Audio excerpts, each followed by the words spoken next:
في القلب مشاعر أخفيها قد أشرقت الشمس. Assalamualaikum warahmatullahi wabarakatuh. Apa kabar Coffee Zen semuanya? Semoga kita selalu dalam lindungan Allah Subhanahu wa taala. Coffee Zen semuanya, kalau Gembul mengatakan bahwa Al-Quran tidak faktual, alias Al-Quran itu tidak bisa dibuktikan, baik kisah-kisahnya maupun teori-teorinya, karena dia mengatakan semua ayat di dalam Al-Quran, semua kisah di dalam Al-Quran tidak faktual, maka artinya Al-Quran tidak bisa dibuktikan secara ilmiah.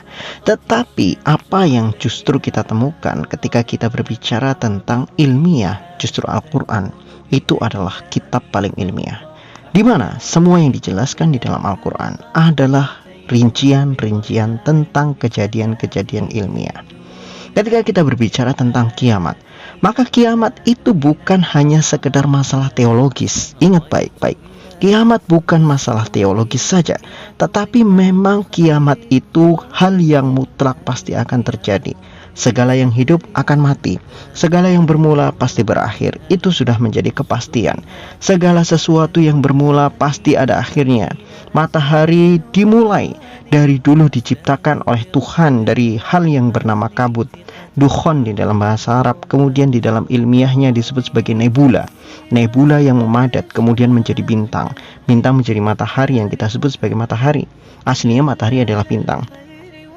Maka matahari juga akan mempunyai umur. Para ilmuwan memberikan penjelasan bahwa matahari atau bintang-bintang yang lain ketika mereka sudah tua hanya akan berada pada dua nasib. Pertama, mereka akan meledak menjadi supernova, atau yang kedua, mereka menyusut, memadat menjadi black hole dengan kepadatan yang sangat luar biasa. Tetapi Al-Quran itu juga sudah menyinggung hal-hal tersebut, rincian-rincian ilmiah. Jadi Coffee Zen semuanya, kiamat itu adalah kejadian dan rangkaian-rangkaian ilmiah. Makanya ketika berbicara kiamat, Rasulullah SAW memberikan tanda-tanda dekatnya kiamat itu dengan kejadian-kejadian yang ilmiah, kejadian-kejadian menyangkut alam. Misalkan sebelum munculnya Dajjal, Rasulullah SAW menyebutkan ada 3 tahun kemarau. Kemudian salah satu tanda dekatnya kiamat, Rasulullah katakan nanti bulan akan terbelah. Bulan terbelah itu bukan masalah-masalah teologis saja, tetapi itu juga masalah fisika. Ada gangguan gravitasi besar yang membuat bulan terbelah. Coba perhatikan, ada gangguan gravitasi yang sangat luar biasa besar sehingga bulan bisa terbelah. Kalau tidak ada gangguan gravitasi, tidak akan mungkin bulan itu terbelah. Jadi artinya ketika sudah ada tanda-tanda gangguan-gangguan gravitasi, maka di situ tanda-tanda kiamat sudah jelas-jelas ada di depan mata kita. Ketika alam mulai menunjukkan kekacauannya, tidak ada lagi keteraturannya, mulai ada tanda-tanda bahwa alam ini akan kacau, mereka memberikan sinyal. Salah satunya adalah ketidakteraturan dari gravitasi itu sendiri. Salah satu cirinya adalah terbelahnya bulan. Kemudian ketika sudah menjelang kiamat, betul-betul menjelang kiamat, setahun atau 2 tahun menjelang kiamat yang betul-betul kiamat, Rasulullah katakan matahari akan terbit dari tempat tenggelamnya. Ini juga masalah gangguan gravitasi. Ada perubahan pergeseran kutub yang ada di bumi. Disebabkan apa? Gravitasi, lagi-lagi gravitasi. Kenapa ada gravitasi yang begitu besar yang mengganggu perubahan medan magnet yang ada di bumi sehingga menjadikan bulan bisa terbelah, kemudian kutub di bumi bisa berubah? Kenapa? Karena mendekatnya benda yang sangat luar biasa atau bereaksinya benda yang sangat dahsyat. Apa itu black hole? Black hole itu di dalam Al-Quran disebutkan sebagai bintang yang gelap. Makanya di dalam Al-Quran Allah Subhanahu wa taala berfirman, "Fala uqsimu bil khunnas al-jawaril kunnas." Maka Allah Subhanahu wa taala bersumpah dengan al-khunnas, yaitu bintang gelap yang tersembunyi, al-jawar al-kunnas, yang mereka itu beredar sekaligus menyapu. Jadi mereka itu berjalan dengan cepat dan menyapu apa yang ada di sekelilingnya. Nah, Coffee Zen semuanya, benda yang sangat kuat inilah yang akan menghancurkan gravitasi yang berada di dekat matahari dan bumi kita. Makanya Al-Quran menjelaskan bahwa nanti menjelang hari kiamat, tanda-tanda kehancuran gravitasi dan tanda-tanda kehancuran hukum alam yang berada di dekat bumi itu betul-betul runtuh. Idza syamsu kuwirat, contohnya ketika matahari digulung. Idza syamsu kuwirat. Jadi pada hari kiamat, pada saat itu Allah katakan idza syamsu kuwirat, ketika matahari digulung. Bagaimana caranya matahari digulung? Bagaimana caranya matahari ditelan dengan gulungan yang sangat dahsyat? Jawabannya adalah black hole. Black hole itu bisa pada 3 hal. Pertama, adanya black hole dari tempat lain mendekat ke bumi. Adanya sebuah lintasan black hole yang melintas ke bumi atau melintas ke dekat matahari. Karena black hole ini gelap, sehingga lintasannya tidak terlihat. Bisa saja saat ini ada sebuah black hole yang sedang mendekat ke matahari kita, tapi kita tidak bisa mendeteksinya. Karena apa? Karena memang black hole itu gelap, tidak bisa dideteksi hanya dengan teropong teleskop, saking gelapnya. Hanya energinya saja yang sangat kuat. Nah, itu yang pertama. Atau yang kedua, matahari itu sendiri yang menjadi black hole. Ya, ini opsi yang kedua. Matahari itu sendiri yang jadi black hole. Jadi matahari umurnya sudah cukup tua, matahari sudah tidak bisa lagi memancarkan energinya, memancarkan cahayanya, sudah tidak cukup lagi energinya, maka dia menjadi black hole. Maka ketika dia menjadi black hole, terlahaplah dirinya sendiri dan dia melahap apa yang ada di sekelilingnya. Idza syamsu kuwirat wa idzan nujumu kadarat. Maka pada saat itu ketika matahari ditelan oleh gulungan dahsyat, digulung dengan gulungan dahsyat, pada saat itu juga wa idzan nujumu kadarat, maka bintang-bintang berjatuhan. Ini kan efek gravitasi.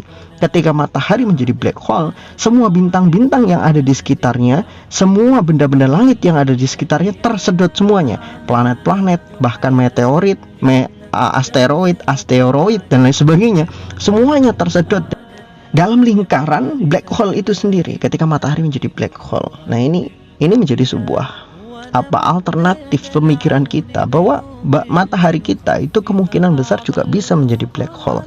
Jadi sudah ada 2 kemungkinan. Pertama, adanya black hole dari tempat lain datang, ya, lintasan tadi itu melintasi dekat dengan matahari. Karena kita juga tahu matahari itu berjalan bersama bumi dan planet-planet yang mengelilinginya, itu mereka mengelilingi pusat galaksi Bima Sakti.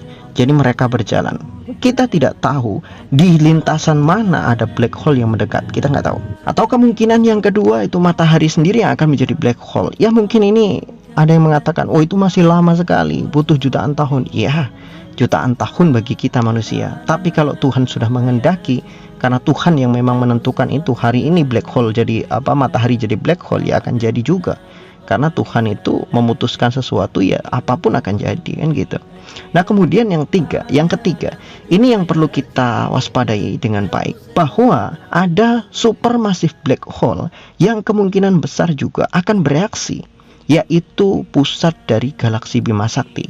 Kita sudah sangat paham dari berbagai macam penelitian para ilmuwan menyebutkan bahwa galaksi Bima Sakti itu pusatnya dihuni oleh supermassive black hole.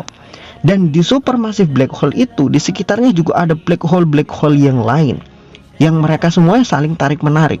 Andaikan black hole ini mengalami satu reaksi di mana tarik-menarik di antara black hole yang lain ini semakin besar, maka gravitasi dari pusat galaksi Bima Sakti ini juga akan semakin kuat. Ketika black hole satu bergabung dengan black hole yang lain, maka pada saat itu black hole yang berada di pusat galaksi Bima Sakti akan menjadi pusat gravitasi yang sangat luar biasa kuat, sehingga dia akan menyedot bukan hanya black hole, tetapi juga benda-benda yang mengelilingi di sekitarnya, termasuk bintang-bintang yang seluruhnya saat ini berkeliling atau mereka itu mengorbit di sekitar pusat galaksi Bima Sakti. Semuanya perlahan akan tersedot, termasuk matahari kita juga akan tersedot, termasuk bumi kita juga akan tersedot. Maka pada saat itu kita akan melihat matahari digulung, matahari tersedot dari lingkaran black hole yang sangat supermasif. Dan itu bisa saja terjadi karena apa? Karena memang itu sudah jadi ketentuan Tuhan. Dan tentunya segala sesuatu ada sebab dan musababnya. Al-Quran menjelaskan tentang kehancuran langit dan bumi kehancuran alam semesta, kehancuran bintang gemintang, kehancuran matahari dan bumi, semuanya berdasarkan hukum-hukum fisika, berdasarkan konsep dan fakta ilmiah yang ada. Al-Quran tidak sembarangan mengatakan, Al-Quran tidak sembarangan memberikan sebuah penjelasan, tetapi penjelasan-penjelasan dalam Quran itu sesuai dengan apa yang dijelaskan juga oleh para ilmuwan. Semua teori-teori di dalam Al-Quran cocok kalau dicocokkan dengan apa yang sudah ditemukan oleh para ilmuwan dari hasil-hasil penelitian mereka. Adanya black hole, adanya gravitasi, adanya keruntuhan gravitasi, itu kan sudah diprediksi semua oleh para ilmuwan. Dan Al-Quran itu juga sudah menjelaskan hal yang sama. Bedanya Al-Quran memerintahkan kepada kita untuk meyakini hal itu, karena bisa saja terjadi tanpa kita ketahui. Tapi bagi para ilmuwan, ya itu masih belum bisa dibuktikan sampai sekarang. Kenapa? Karena mereka membutuhkan banyak sekali bukti-bukti ataupun penelitian-penelitian yang lebih lanjut untuk membuktikan hal itu. Masalahnya adalah kalau mereka harus membutuhkan bukti-bukti yang lebih akurat hanya untuk beriman, sedangkan bukti-bukti yang sudah nyata di dalam Al-Quran disebutkan itu sesuai dengan penelitian mereka. Mereka mau butuh sampai kapan lagi? Apakah mereka butuh beriman itu ketika mereka betul-betul melihat Tuhan? Ya berarti mereka akan beriman ketika mereka mati, atau ketika mereka kiamat. Kiamat baru mereka beriman. Apakah seperti itu yang akan terjadi? Apakah seperti itu yang mereka inginkan? Kapan lagi mereka memilih untuk beriman? Apakah mereka harus menunggu sampai dunia betul-betul hancur baru mereka beriman? Inilah yang menjadi permasalahan dari para ilmuwan yang mengambil jalur untuk memilih penelitian-penelitian empiris baru percaya. Kalau ada bukti baru percaya. Kalau tidak ada bukti tidak percaya. Kalau tidak nyata berarti tidak ada. Sesuatu yang tidak nyata tidak pernah ada. Dan sesuatu yang tidak ada nggak perlu diyakini. Kan begitu. Itu adalah orang-orang yang berakidah empiris. Semuanya harus dibuktikan secara nyata. Kalau seperti itu semua, sampai kapan mereka akan beriman? Maka pilihan kafir atau iman itu adalah pilihan kehendak manusia. Faman syaa falyu'min wa man syaa falyakfur. Barang siapa yang menginginkan untuk beriman, silahkan beriman. Barang siapa untuk kufur, silahkan kafir. Itu jadi pilihan dari Allah Subhanahu wa ta'ala. Dan orang-orang yang menggunakan akalnya, mereka akan memilih beriman. Sedangkan orang-orang yang mengikuti hawa nafsunya, mereka akan memilih kufur. Jelas itu. Wallahu a'lam bishawab. Semoga bermanfaat.